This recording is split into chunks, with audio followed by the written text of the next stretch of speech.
One of the questions that I get asked a lot as a picture book writer is how much input I have in how the artwork for my book looks. And the answer is not very much at all. And I think that always surprises people who are new to the picture book publishing industry. And I think it also concerns them a little because they worry that if they wrote a picture book and it got picked up to be published and turned into a book, that they would maybe not like the way the art turned out. And so I want to talk a little bit about why I personally think not having a lot of input into the art is a good thing for me as a picture book writer. And I want to use a book I have coming out in June as an example. It's called See You Someday Soon. And I wrote the text, and it's about two people who love each other, but who are very far apart, and how they stay connected despite that distance.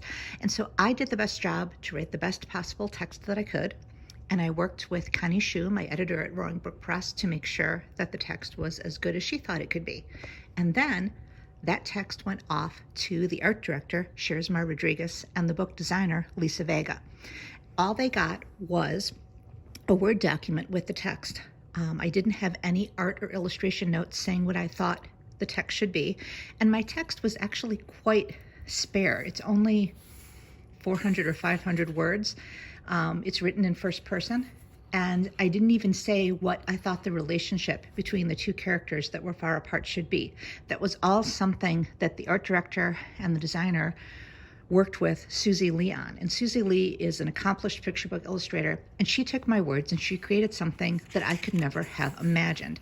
She created artwork showing a child and what I think is the child's grandmother, and how they try to stay connected even though they're far apart. And then she also came up with a wonderful die cut. So throughout the book, there are die cuts, holes in the pages where you can look through and see what's going on either side. And sometimes they're teardrops, and sometimes they're circles, and sometimes they're other shapes. Suzy also came up with the color palette for the book, the kind of pastel background, and then the art style with the black sketching, like maybe a child had done it. And then the designer also worked on like the book's trim size and what the cover would look like. And those are all things that you could have put me in a room and you could have fed me a lot of chocolate and provided everything I needed to be happy and comfortable. And I could have stayed in there 10 years and I would never have come up with something as cool as Sharismar, Lisa, and Suzy did. And so when I get the book and I see like they've got die cuts, where there's an envelope where you can look through the flap of the envelope one way, turn it over and look through the flap of the envelope the other way, I just kind of like bow in awe and appreciation at their creativity and their intelligence. And the other thing they do is I had a line that says, "And what if I had to sneeze?" And obviously I just typed it in a Word document, but when they put it in the book, suddenly sneeze was on its own page and was in a really cool big font, and there was the art that went with it. So they decided all of that. Where would the page breaks go? What word should be emphasized? How would the text interplay with the art so it looked like it always went together? And I did get to see proofs and sketches as this moved along, but I didn't really weigh in all that much because from the moment I saw it, I realized how delightful and perfect it was.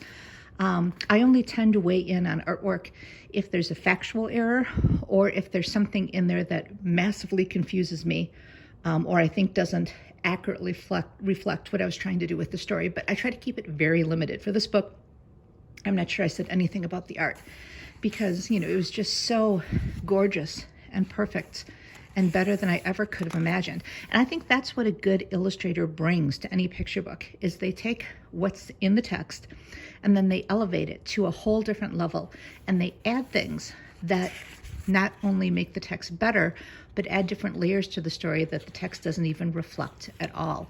And I think that combination of what the author brings to the story and what the illustrator brings to the story are what makes picture books something that people want to read again and again and remember when they grow up. The other way I look at it is that when I was writing the story, Suzy Lee was not standing behind me at the computer saying, "Don't you think you need a comma there? Why are you having the characters do that?" She was not, critiquing my choices as an author.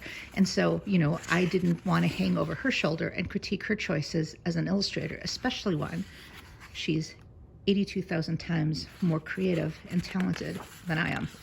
So we have this book. It also has these wonderful partial pages that Suzy also came up with.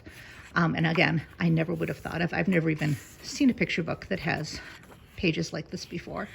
So this book is just the perfect example of an author and an illustrator, each bringing their own talents and skills to a book, and then working with the people at the publishing house, Brook Press, to create a book that I hope will be extremely memorable and well-loved for years and years by everyone who reads it.